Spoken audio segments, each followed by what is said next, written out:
Hello everybody, this is Mike Nagel, and I'm going to try to do an unboxing video for Captaincy, which is now shipping from Legion Games. I am the designer of the game, as you can see, my name right here. How about that? So,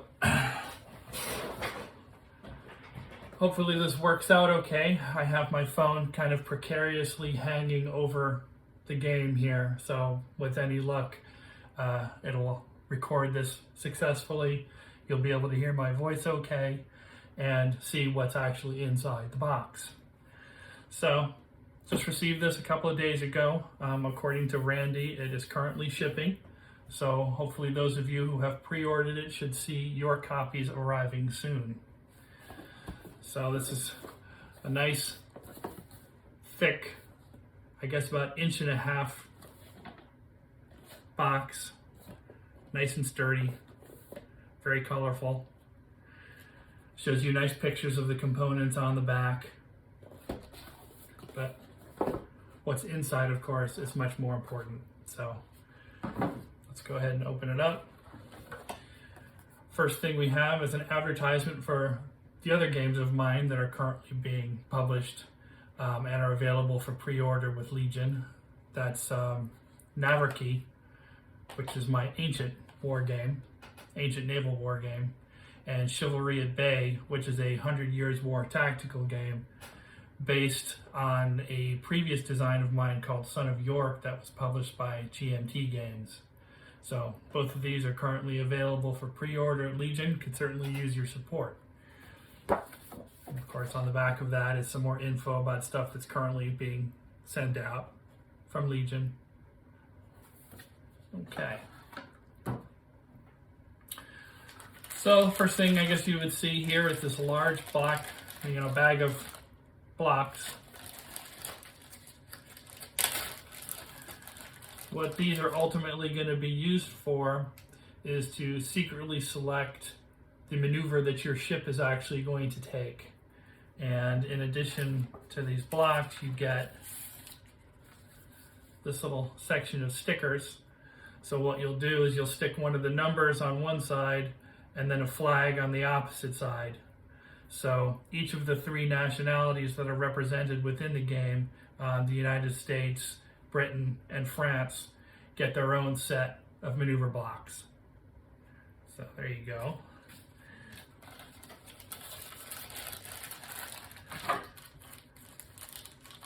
Got a set of 6 dice with some poly bags in there to hold all of the goodness. Next we have the ship markers. And these are, if I can pull them out of here, also kind of thick wooden, I don't think they're laser cut. I think they're kind of standard cut here, but nice thick octagonal counters. And what you'll do is you'll take the stickers.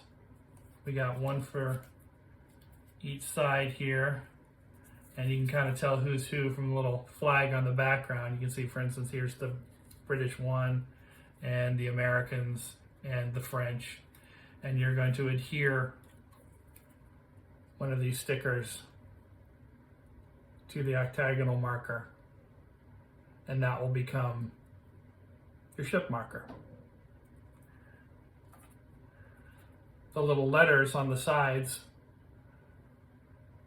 of the marker indicate the heading of the ship, and you would use that kind of determine its movement rate and whatnot, during the course of the game. Okay. You have a set of instructions on how to actually stick the stickers. Always very helpful. You have a deck of cards. I think there's 60. It's embarrassing, I don't actually remember that off the top of my head, but these are also beautiful cards. All of the graphics were done by Mark McAfee, who's just done a tremendous job. And there are basically 2 types of cards. You know, you have the card title up here, you have the card type. So this is a hold card, meaning that you can hang on to this and play it when it's most advantageous to you. And of course, what the effect is.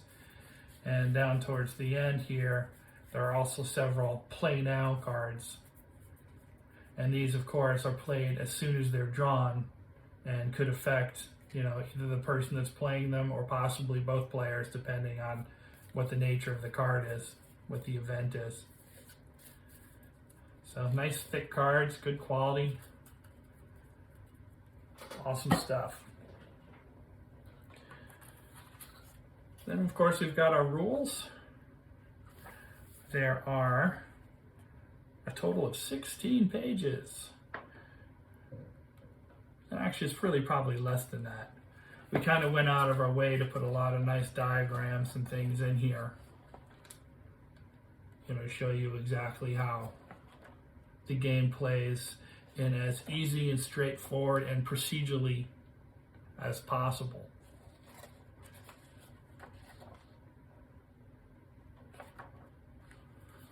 So, call it 14, maybe 13 pages of rules.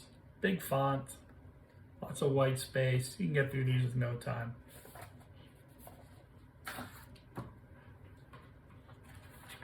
Then the all-important playbook. The playbook starts with the comprehensive example of play. Kind of set up a scenario here.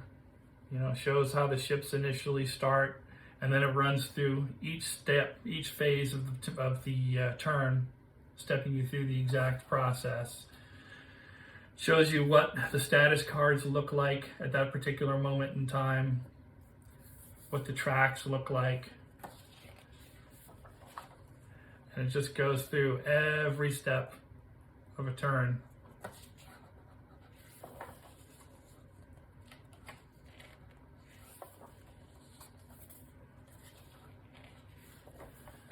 Until it finally ends and shows you where things are after the fact, at the end of the turn.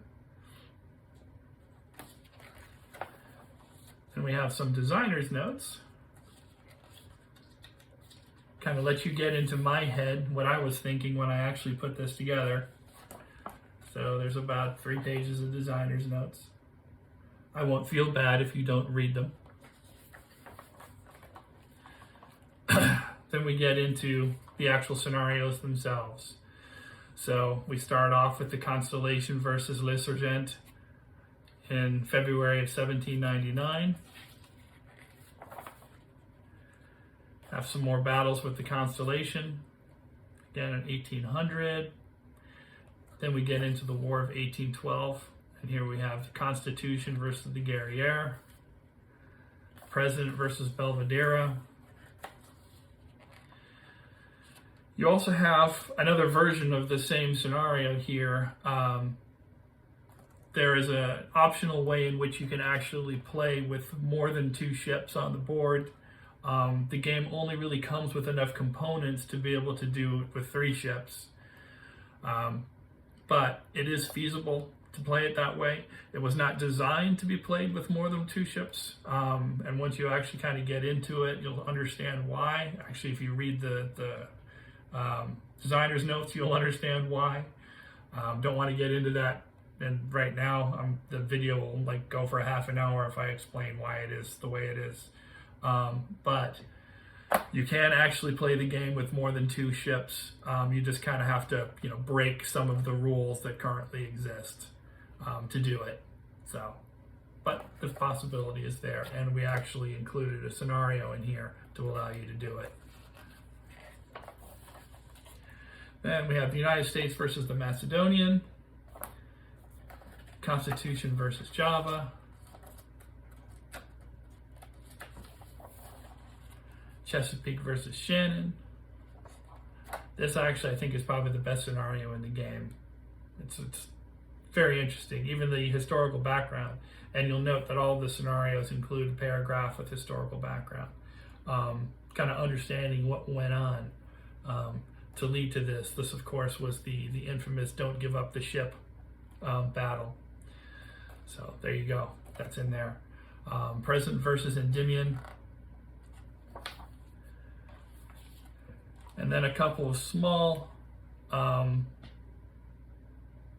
hypothetical battles between the Congress and the Galatea and the Curlew.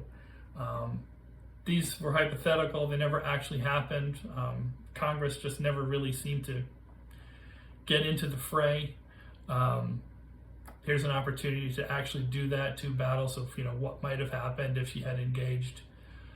So there you go. And let's see how many scenarios are actually in here. It's been a while since I counted this stuff. So that's a 2, 4, 6, 8, 10 scenarios, 8 historical, 2 hypothetical, and that 1 historical 3 ship engagement. There you go. That's the playbook. Then we have the counters. 1 sheet of counters, pretty nice and thick. Most of these you'll see are status counters. The only counters that really go onto the board typically are the ships. These little octagonal guys, and smoke.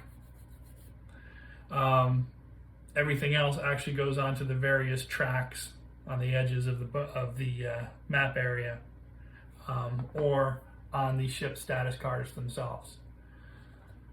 So you've got pretty much a set for the Americans, a set for the British, a set for the French, and then you have how your various crew points are being assigned on the ships, pretty much what your crew is doing during the turn.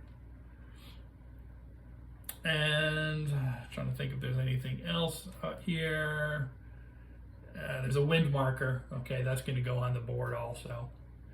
And that is about it. Everything else is just pretty much on status tracks. 2-sided. So it's kind of cool here. You have loaded markers for the guns. So you're going to stipulate whether a set of broadside is actually loaded with double shot or round shot or chain shot. So, and of course your opponent doesn't know what that is until you blast them. So there you go. Counters. Skip over the map for now, because I want to get to the actual status charts themselves. These are 2-sided, so unfortunately you can't, say for instance, do the Constitution against the Chesapeake. Not that you would, I suppose, but I mean, if you wanted to, I suppose you could scan these, to have a bunch of really, really oddball engagements. But these are all very similar. They all have pretty much the same areas, but of course the numbers are going to change based on what the capabilities of the ship are. So for instance, on the Constitution versus the Congress, should probably come up with an even better example if I can find it here. The Constitution, Chesapeake, got the Congress and the Constellation, the Belvidera, and the Curlew. Actually, the Curlew is the one that I actually kind of want to show in contrast. The Endymion and the Galatea, the Guerriere and the Java, La Vengeance and l'Insurgent, Macedonian and Shannon, and President and the United States. So yeah, the thing to kind of show is the difference in ship sizes. The Curlew is the smallest ship that's available, and then you have the Constitution, who's definitely the largest ship in the game, of course, in addition to the United States and the President, which are the same class. Each of the charts here, you track how many crew points you have, what the crew quality is, what the ship's sail state is, medium or fighting sail, what the crew's morale is, and then you actually have your crew assignments that are kind of like overlaying the big ship diagram itself. So for instance, if you have, say, 16 points of crew remaining, you could put 8 points and to the forward port broadside, 8 points into the aft port, or the port aft broadside, and that pretty much blows your crew assignment. You'll find during the course of the game that as you take losses, you lose crew points, and it becomes a harder and harder decision to determine where you're actually going to put your crew. You might not have enough crew to man the broadsides if you need to man them to rigging or damage control, sailing, whatever it might happen to be. So, I mean, you can see here, based on the size of the ships, for instance, the Constitution has 14 rigging points to the Curlew's 7 rigging points. The Curlew only has 9 crew points. The Constitution has 20. It just shows you the difference. This is a frigate, this is a sloop. So, and yes, you actually can fight out a battle between these two. You know, it'd be very one-sided, and the way the game actually handles that is the weaker ship generally gets a handicap of sorts. Pretty much every point of damage that the Curlew does on the Constitution may be worth 5 times as many points as the hits that the Constitution puts on the Curlew. So that's how we kind of balanced the scenarios out in terms of victory. Because, I mean, historically, if the Constitution went up against the Curlew, I think the battle probably would have lasted about 15 minutes. Or the Curlew, if it didn't manage to just get away once it saw the Constitution on the horizon, you know, would have just raised its you know, would have struck sail, or it struck colors almost immediately, because it's like no chance between the two. But we give you the opportunity to give it a try anyway. Okay, so those are the ship cards. And then we have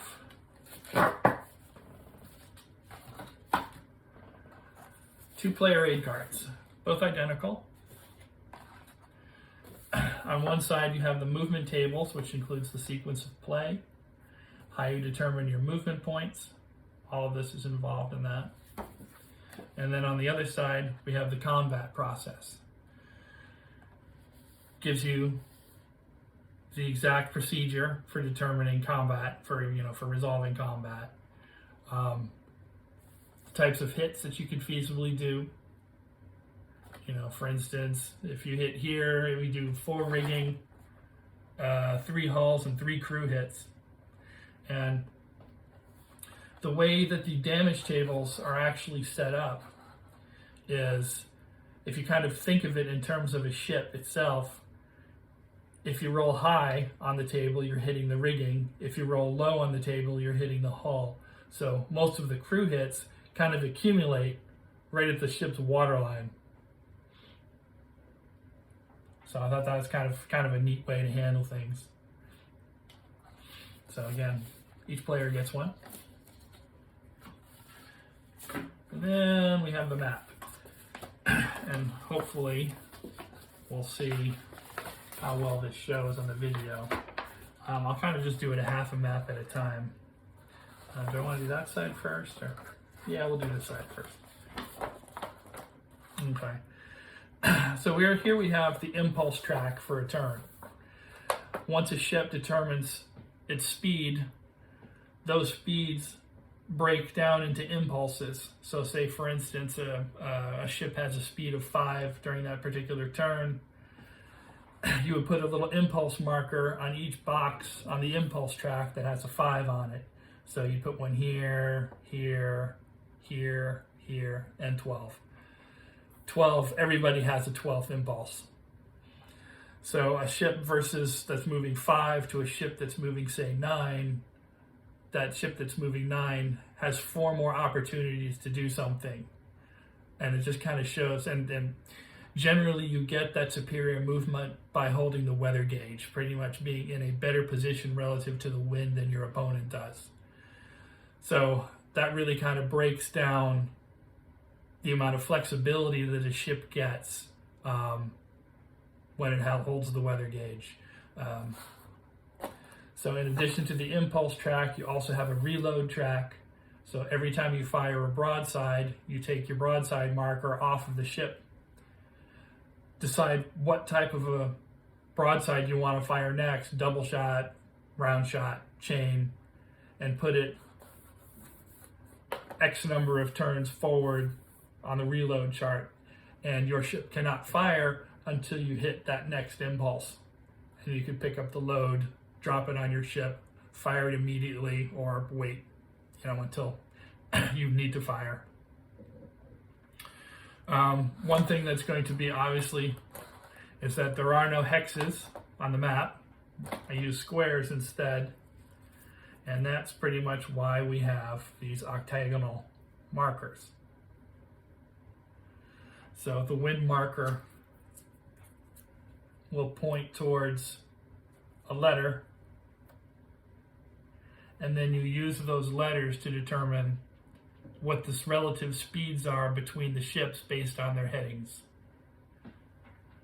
So now you actually have 8 different ways a ship can travel, and since it's the unit is an octagon, it fits very nicely within that square. There you go. So this chart's used for activating ships when they move. And then on the other side, we have the combat and maneuver charts. Actually, it's really just the maneuver charts. One thing to point out quickly is there's a little status track on here that you can use to help with game math, for lack of a better term. When you're firing, you fire a whole bunch of dice. It's pretty much a bucket of dice resolution process. You're going to add up your hits and keep track of those hits here. Then your opponent is also going to roll a bucket of dice in defense based on the different distance between the two ships. If the gunnery is going through pre-existing smoke from a previous broadside, that kind of a thing. And you'll reduce however many hits you got by the defense. And then you'll use those on the game chart here, to kind of find out what happened. And then additionally, whatever hits weren't canceled, there may be a morale effect that you'll take down to this morale effect table that could drive your crew morale down. So once your crew morale drops down, you could get to the point where your ship is going to be checking to see if it strikes its colors. So this is pretty much your navigation area. It'll show you at the top of each section based on the direction you're going relative to the wind. And again, if I pull this little chart out here, you can see you've got the little letters here. So if the wind is pointing at A, you're A or B, either this way or that way, you're broad reaching. If it's coming right up the rear of the ship, you're running. D or E is beam reaching. F or G is beating. H is in irons, meaning the wind is coming directly at your bow. So what you will do when you're actually determining your activation is these are the type of maneuvers you can take. This is the number of impulses that it actually takes for that maneuver to take effect. So if you wanted to advance across a corner, for instance, say we're facing this way, it would take 3 impulses to get from here to here. So what you're going to do is you're going to secretly select your maneuver. You're going to have the blocks that are numbered 1 through 3. You'll select the appropriate maneuver and put it face up so that your opponent can't tell what you've selected. And then when time comes to actually reveal it, boom, you just drop it down and you can advance your ship or wear it, or wear means turning, backing sail, which means not moving at all, depending on whatever it is that you want it to do. So that way your opponent can guess what you're going to do next. Sometimes it's obvious, sometimes it's not. And I guess the whole idea behind this is, you want to keep your opponent guessing.